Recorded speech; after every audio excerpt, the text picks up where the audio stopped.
when you feel low, you can still go. Even when you feel slow, you can still go. Even when there's no hope, you can still go. I never answer to no, man, I still go. Go, go, go, go, go, go, go, go, go, go, yeah, go, go.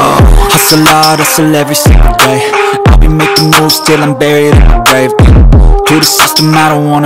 So hi guys, good evening. And today bago tayo dumuti, may na-receive tayong email or confirmation from Nike app na dumating na yung in-order na ating sapatos. So ngayon binalikan ko pa, papasok na dapat ako. Kaso dahil yung nakita ko yun, binalikan ko muna Nike Fort para kuhanin yung ating sapatos. So ngayon, ito na yung sapatos natin.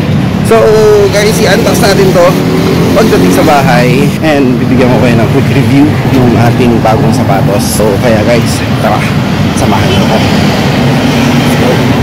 Hi guys, so good day once again and welcome back to my channel. So for today's video is mag-a-unbox tayo ng isang sapatos na bagong bili natin. So ito is binili natin ulit sa Nike app and ngayon ko lang siya i-unbox after a week nang dumating ito sa atin. So excited na ako na i-unbox to. Ngayon ko pa lang din siya makikita. So guys, tara, tignan natin yung ating bagong sapatos. So let's go!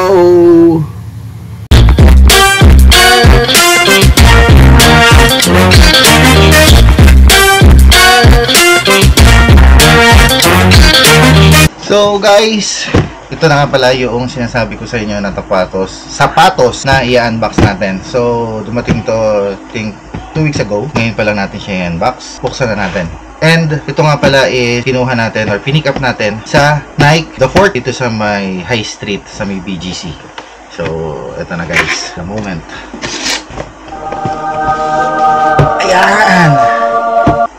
So guys, ito yung sapatos natin. It's a Jordan yung binili natin. And ito, Jordan 13 white true red wolf gray size 10.5. Unbox natin. Ayan. So pag unbox natin, makikita natin is yung typical kung paano siya na nakabalot. And ayan. So ito yung isang pair. Ayan. Ito yung ating sapatos ngayon. Jordan 13 na white true red wolf gray.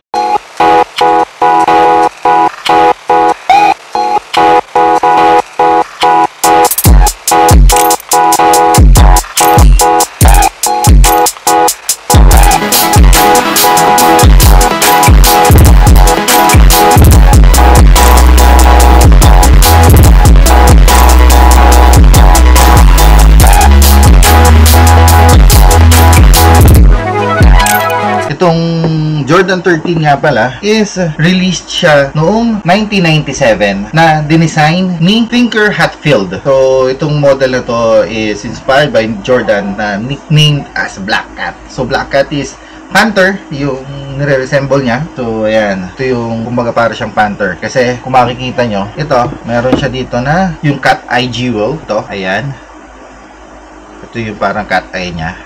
Tapos, itong mga design dito, para to yung mga whiskers doon sa panther. And also yung ilalim nito is yung paw nung panther. Actually, yung isang gusto ko dito is dapat yung bibilhin ko is yung blue na blue yung ganito niya and white.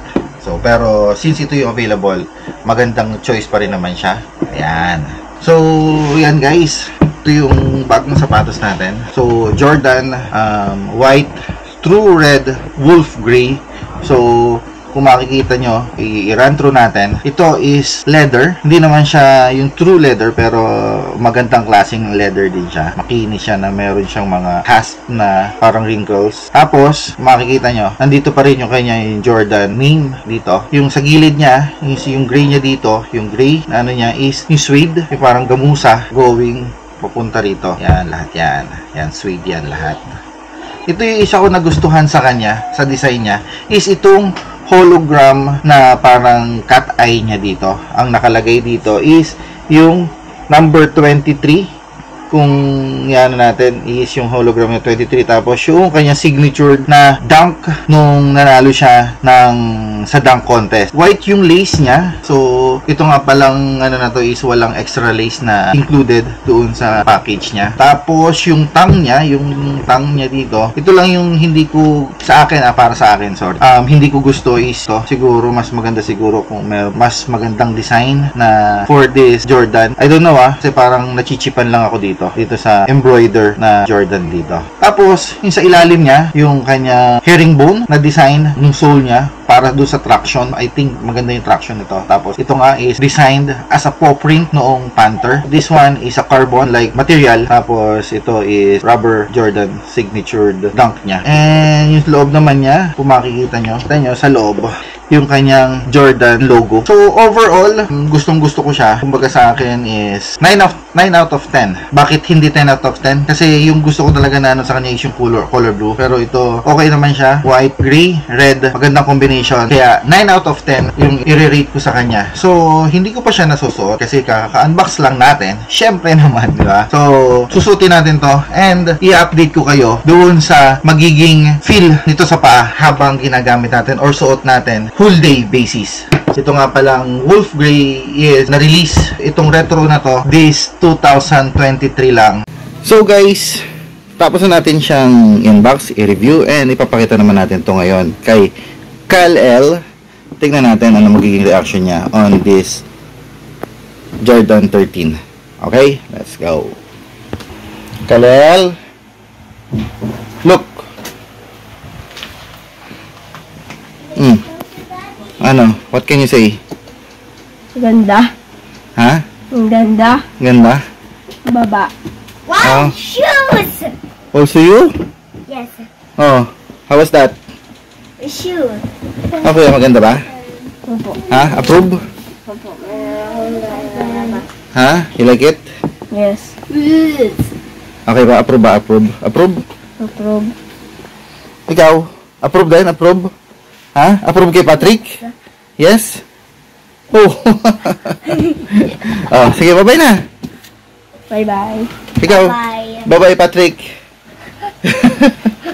So, ayan guys, no? So, na-review na natin tong bagong sapatos natin. Air Jordan 13 Retro White True Red Wolf Grey. Salamat sa panonood and I'm satisfied with this one. Thank you sa suporta and update ko kayo once na nasuot na natin to. So guys, thank you for watching. Kung bago ka nga lang pala dito sa channel ko, please do like, share, and subscribe. And also hit the notification bell para lagi kang updated sa mga bago kong videos. And let's hit the 1,000 subscriber mark na natin. So, yun lang guys. Thank you for watching. Stay safe, God bless, and see you on our next video. Bye-bye!